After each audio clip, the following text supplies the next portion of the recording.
Archvale was released a few months ago, and we had a chance to run through the whole game of it on stream. I'll be uploading the full play of it on the secondary channel, but I also wanted to share my thoughts on it. Now, this was played with a key that I got from the IGF, as I did judge this game there. So, Archvale is essentially, what if we combine the dodge 'em up focus of Enter the Gungeon with kind of a very light action-adventure, kind of like early Zelda-ish kind of design. And while the game definitely hits more than it misses, I feel like there's some missed potential here in kind of the longer aspects of this core gameplay loop. So, our main progress through this game is moving through different biomes, and the footage that you're seeing is going to be on the hardest difficulty, so expect to see a whole lot of dying, probably as we go through the B-roll here.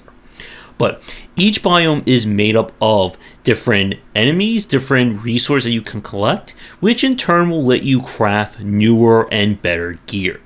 So the core gameplay loop itself is push into a new biome, see how far you can get, while collecting various resources, which will then let you upgrade your gear.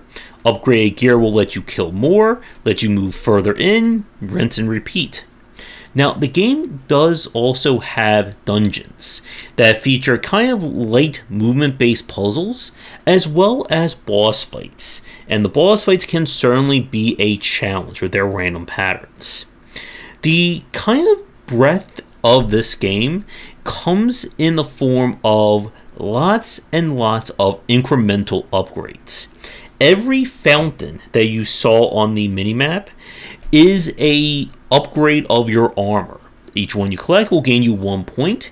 You can also upgrade your weapons at the blacksmith in one of the towns, as well as upgrade your kind of potion / Estus flasks by finding, I think, their magical super plums.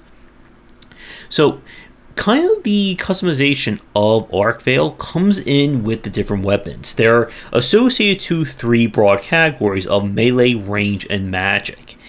And as you find different gear, they'll kind of synergize in the 3 various roles. You'll find armor that may give you more range attack speed or more melee damage, and you get the picture. The other aspect of progression in Archvale is being able to equip different medals, and the medals are essentially perks. So you can get a medal that gives you more temporary health, or one that lets your range attack maybe do a slight homing effect. And again, you get the picture there. All in all, the game itself, again, is essentially built entirely on the progression of power. If you're hoping for Metroidvania-style upgrades and things along those lines, you're not really going to find that in this game. At most, you get a bomb, and the bomb itself is just very basic, and I don't think I even really used it all that much in many of the fights in Archvale. Instead, it really comes down to the gear and the progression along those lines. The game does feature a kind of bonus challenge in the form of a dodging section, where you have to keep dodging and collecting power crystals in order to fulfill the condition and unlock a new perk. But this is one of those games that it is very much designed around a singular form of gameplay. And you will know probably within the first 20 minutes or so whether it is for you or not. The story is definitely an interesting aspect of it. There's a lot having to do with kind of an immortal king, the evil alternate dimension, and there's a lot that it kind of falls into the Dark Souls territory that lots and lots of lore, none of it really matters to the gameplay itself. So with that said, we're going to take a quick break, and when we come back, I want to talk about where I feel Archvale is kind of lacking in terms of how far you can go with this core gameplay loop. But as always, if you're interested in my thoughts on design, then check out the following books I have out now. For entry-level students, we have 20 Essential Games to Study, and then the Game Design Deep Dive series that takes an extensive look at different genres, with free-to-play coming in 2022. With Archvale, As you get further into the game, while it may seem like a very simple Enter the Gungeon like at the start, it definitely gets very spiky in terms of its difficulty. Now again, keep in mind of course that this footage is from the hard difficulty, but the game makes frequent use of a lot of nasty attack patterns when it comes to enemies, from homing shots to spreads to enemies that will just kind of fill the entire room with bullets for you to dodge. And if you're somebody who found Enter the Gungeon to be too strenuous in terms of its dodging, then Archvale I think will be a bit too much for you. When it comes to trying to circumvent the difficulty, you really don't have as many options. Again, because of how resources are tied to the biomes.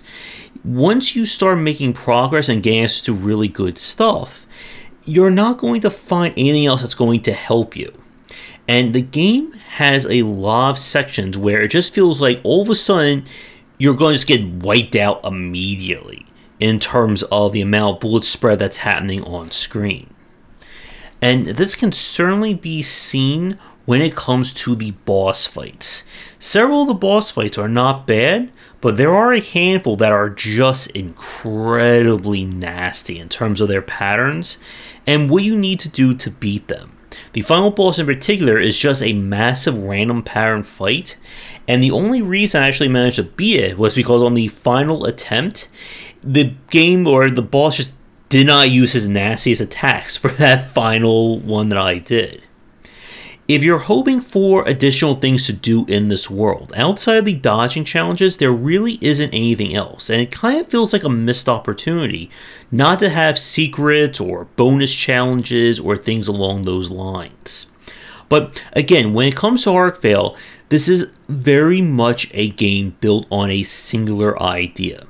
And if you enjoy that idea, then you're going to enjoy Archvale all the way through. And like I said at the start, I think the game definitely hits more than it misses. And I like the idea of kind of a very basic but continually growing progression in terms of the various gear. I would like to see what developers could do in a sequel, which, as the ending, semi-spoiler, does imply there's a lot more to the story than what we got. So, with that said, when it comes to Archvale, this is definitely a game meant for action game fans. Again, you're going to have to love bullet hell and dodge 'em ups to really have a chance at it. But if you do, you're going to find a very entertaining game that's going to test your skills. Again, if it seems like it's way too much, then this can probably be a game that you can avoid or pass on in case it may prove to be a little too frustrating for you. But I would suggest, even with that, if you do like action games, at least give it a try on the lower difficulties and see if that works for you. So, with that said, thank you so much for tuning into this review. If you are a developer working on a game you'd like me to take a look at for a future piece, please get in touch. As always, do all the liking and subscribing, and come back for daily discussions on game design here and on game wisdom, where some of the art and science of games. Until next time, everybody, take care.